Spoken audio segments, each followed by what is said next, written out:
So while the rest of the world saw War for the Planet of the Apes probably 3 weeks ago, we have been eagerly awaiting to see this film, and finally, we have seen it. Yeah! Woo!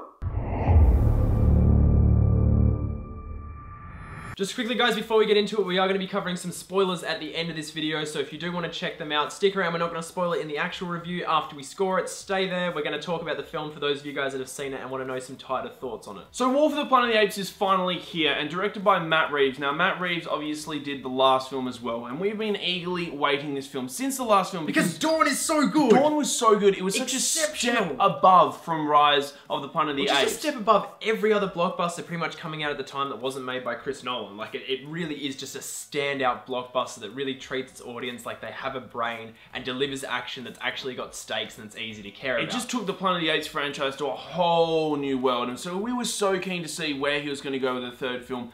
And he's gone with War, and my goodness, I was so excited to see this film, and it was absolutely incredible on so many levels. Now for me, I'm in kind of a weird situation with War because it's a great movie. I can definitely recommend it, and pretty much anyone who's already wanted to see it has gone and seen it, so that doesn't matter. It's just one of those great kind of in-the-moment type action movies that really puts you there. The problem is that with my viewing experience, the way I kind of watched the movie, I just wasn't quite there from the start. I had a dude that was chewing next to me really loud, so I was kind of like blocking my ear on that side during the opening sequence, so the sound wasn't coming in, so I wasn't in it. I was hyper paranoid the whole time I was watching it about, oh no, I've seen stuff in trailers before, it's gonna freak me out. And I'm still in kind of like a weird post-Dunkirk thing where I've already seen that movie 4 times and I can't really think about anything else. So my viewing experience of this movie was not optimal, so I'm gonna say anything that I do say about this movie, I definitely understand it was really good, and I definitely want to see it again, but I kind of take everything I say with a grain of salt, I'd say. But back to you, who absolutely frothed this movie. Just one hell of a time. But anyway, for those of you who haven't seen it yet and want to know what this film is about, essentially this time we follow Caesar, and his group of apes have grown, and they're off in their woods once again, and they're just surviving, and they're living, they're doing their own thing. But the army run by Colonel, who's played by Woody Harrelson, is chasing them down and wanting to kill them. And that's kind of where the film kicks off. That's as much as you want to know. And it goes off from there. And I mean, the opening scene of this film was so goddamn fantastic. I could not believe it. Like, we open with like the credits sort of like fading in from like Rise, like telling us about Rise of the Planet of the Apes and then Dawn of the Planet of the Apes, and now we're here for War. And we've just got this shot behind all the soldiers' heads that just kind of moves from one to another into this wicked opening sequence with this battle between the apes and the soldiers, and I was like, I'm ready for this film now. I've got to say what the movie did from the get-go that I really appreciate is that a lot of people had an issue with the opening sequence of Dawn, kind of giving this massive exposition dump that was completely unattached to the movie. And obviously Matt Reeves, on his second time round, went, people didn't like that, I'm not going to do it again. And that is the mark of a fantastic director working in the Hollywood system. It's another reason why I'm super excited for him taking over, doing the Batman and joining the DC universe, because this is a director who really cares about what he makes, and you can see based on just that little thing that he is all about correcting his mistakes. With that setup out of the way, let's talk about the thing that everyone that sees this movie can completely agree on. And that's the visual effects combined with the performances, because they really are kind of a combination thing here. The only real human kind of actor that's really got any time dedicated to him is Woody Harrelson, who is fantastic. I will say he is definitely one of the better villains I've seen in a blockbuster in quite some time. But we want to focus on that mocap, because holy shit, we rewatched Dawn a couple of weeks back and we were like, the effects are really good, but they've kind of aged a bit. They're not as optimal as what we were seeing in the War trailers. And when you see these effects up on the big screen, there was times where I was like, did they just switch them into a costume or something real quick? Because there is no way effects can be that good. Yeah, it's kind of ridiculous. And we were saying these same things last time with Dawn after watching it. So seeing how far we've come in 3 years is absolutely insane. And I'm just so keen to see where we go like in the future. But the visual effects here are outstanding. From that first time you see the ape's hand grab the soldier's shoulder, I was like, oh my god. And from then on in, I mean, the use of close-ups, the fact that you can pretty much just have like what 70% of this film with like no actors in the scene, it's just all visual effect. That's exceptional. But yes, there is actors obviously, because they're all in their motion capture suits, and I've got to say, Andy Serkis, for goodness sake, this guy crushes it. There is no one as good as him in a mocap suit. And there is scenes here where he has to deal with some of the most heaviest of emotions and some like heart-pounding stuff. And you can see it. It's the nuances, so it's the little things good. in his eyes that obviously he has done on set and the visual effects artists have enhanced to get on film, and just wow. That's with the main kind of group of apes as well. I want to say the main group across the board. I don't know the actors' names, but you've got Maurice, Luca, Rocket, and the introduction of Bad Ape, who's played by Steve Zahn. I do know that. The four of them are absolutely fantastic, with all giving a lot of character across, and just these little nuances that kind of give them just an explosion of, I don't know, they just feel more human than actual people. I want to say that this movie does something really exceptional that blockbusters just do not ever do. And there's times where they take away the dialogue completely. I mean, obviously the apes, a lot of them communicate in sign language. Caesar is the only one that really talks. But they just take away the dialogue, they take away the kind of momentum of a scene. And there's just so many scenes with just two characters talking, and it's just point of view to point of view to point of view. And that is just unreasonable. This was a film called War for the Planet of the Apes, but it's all about that internal struggle that all these characters face, that internal kind of understanding, trying to connect with other beings. This movie is at its best when no one is talking, when no one is communicating. It's just those big moments where people are coming together or falling apart, or people, we're talking about them like they're people, but they are apes. It is just so well done. Yeah, and I mean, like, just rewatching the original Planet of the Apes the other day, I was like, wow, blockbusters don't exist like that anymore. But blockbusters like War for the Planet of the Apes don't even exist anymore. No. Like, there is nothing quite like this film. And to have a director like Matt Reeves come on board here and get his vision across so goddamn well so is complete. Just absolutely fantastic. Because across the board, like, some of the composition he does here is just remarkable. The one thing I was really paying attention to throughout the entire film is how he communicates visually, just what the actual apes are doing in the scene, because so much is dialogue-less, and there is no dialogue, there's no speaking. It's how they're communicating with their faces or what they're doing in the frame. And how the shots are set up to communicate that. There's so many times where someone will be thinking something, and then in the background of the shot, like the shot, most directors would just shoot directly to the face, but he's moved it slightly off to the side. So as Caesar is thinking something, he looks back to Maurice, and it works on these weird lines where you can just follow this kind of flow of storytelling that is just so rare in blockbusters. And now, I'd heard a lot of good things about Michael Giacchino's score, but I did not expect this. I mean, like, he took the score he created for Dawn and he just lifted it and grown it and expanded it and pulled it in all new directions, and it was absolutely fantastic. It invested me so much emotionally within the film, and it just carried this weight. It was such a heavy score, and like, what I mean by that is, like, he just used huge instruments. Just the way that the score kind of like created and elevated scenes to a whole nother level just kind of blew me away, and it was consistent throughout the entire film. And it wasn't just like big scores either. He also had, like, he was using a piano for a lot of it, just like where there was no dialogue and no sound, it was just the music of the film. It was quite special. What I do have to say though is that there is a fourth element that took me out of the film continually, and unfortunately for me that was the soundtrack. Now, I'm not going to deny the brilliance of it as actual music, but for me, it felt so distant to the movie I was watching, like it was music over the top as opposed to music in the film. Dawn still has a rather unorthodox soundtrack. There's a lot of it that's a lot more upbeat than you expect. Now, I don't know if this was me falling victim to this soundtrack from the trailers with that heavy, drawn-out notes. Everything had this weight to it. All of human history has led to this moment.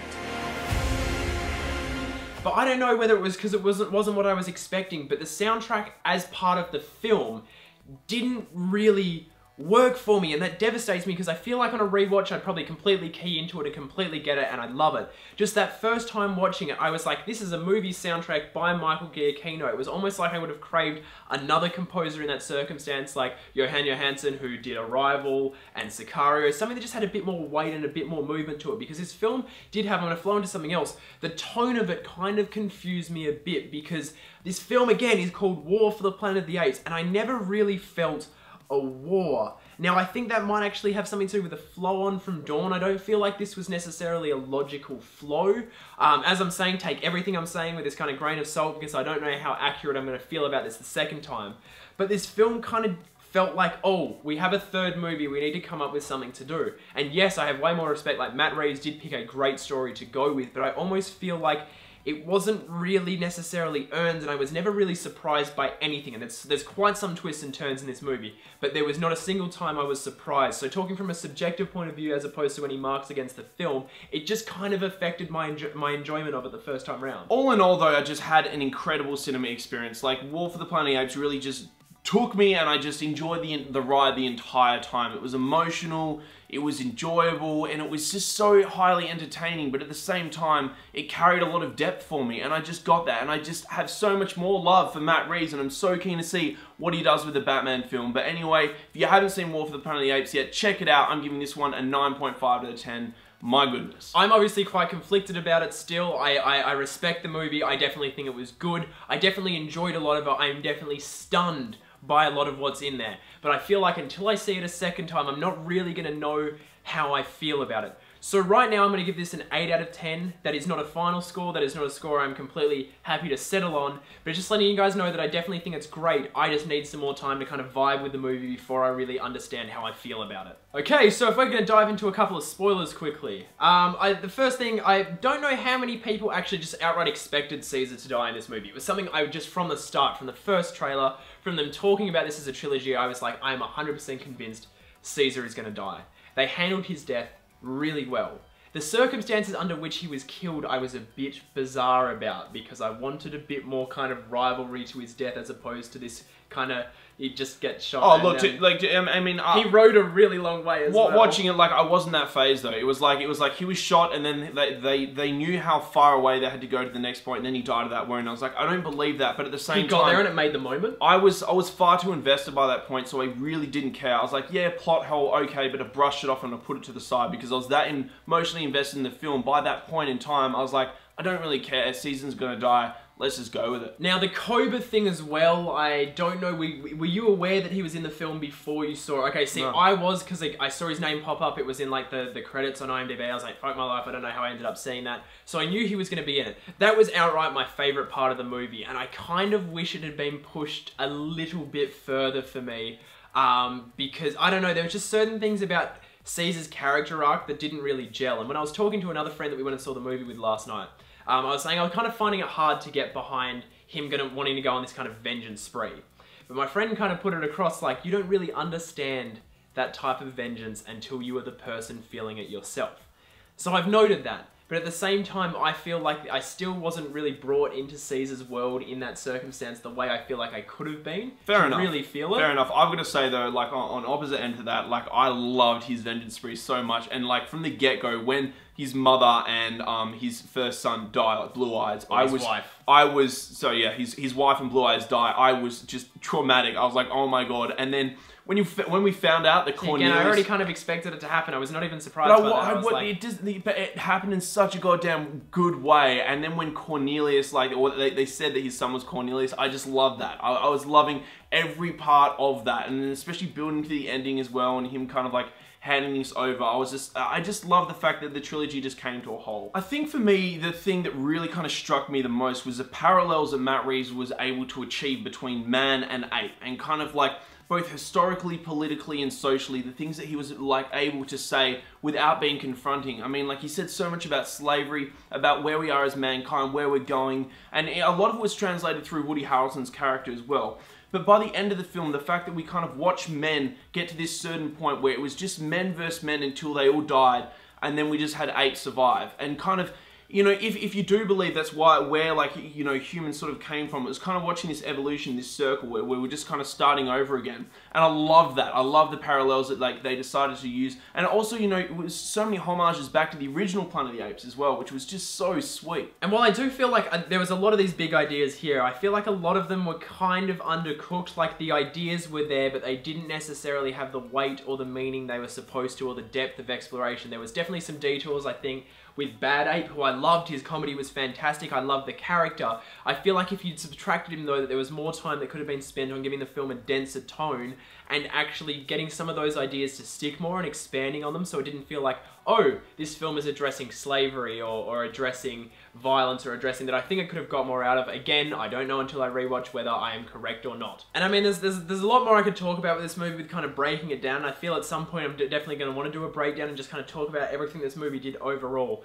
But there's just, the other thing that I kind of struggled with a little bit was just the way the film is kind of structured. Sitting back and looking at it, there's so much of this kind of journey to go and find the Colonel at the start. that I feel like almost has an Apocalypse Now vibe. There was even an Apocalypse Now vibe. Big vibe. There was reference, so I'm sure that there's definitely influence taken from there, but I never really felt the weight or the density of it. I don't know whether it was because it's stuck in this snowy environment the whole time, and I something about it felt artificial, and I don't know what. But there was just something about kind of the way this film's structured. We meet the villain so late in the piece. There's never any real like direct opposition in the same way that I was almost feeling from, again, so this is subject to the trailers. I feel like I was led on to believe something that in my mind was always going to be incorrect. But I was kind of almost expecting more of a Koba Caesar rivalry type thing, but with a human. It just never really had that heightened level of rivalry. I don't know, see, it kind of did for me though. Like, yeah, I can't agree with that at all, because like when we first got the introduction to Woody Harrelson's character within the first 15 minutes of the film, I was like, bam, this guy is a villain. This guy, we've got so much hate for him instantly, and he's like a horrific like dude. But then we got like his character was then justified later on, so I really kind of dug the setup. I still get that. I'm just saying, just for me, it didn't really do what I expected. And if I was coming down to ranking, like, which is my favorite Planet of the Apes film, it's not this one. At the moment, it's Dawn. It may change after I see this again, but for right now, I feel that this was like quite a step down from Dawn for me, for now anyway. So that was about as much as our spoiler talks aren't that exciting, are they? No, want to talk about, just see that reference with it's like, nah, that's just other stuff I wanted to talk about. So that was our review for War of the Planet of the Apes. Have you seen it yet? Did you like it? Did you hate it? Did you like this video? Of course you did. Crave more banter. If so, you can subscribe to our YouTube channel right there somewhere. And don't forget to check us out on Facebook, Instagram, Snapchat, and Twitter, all at Breaking Banter.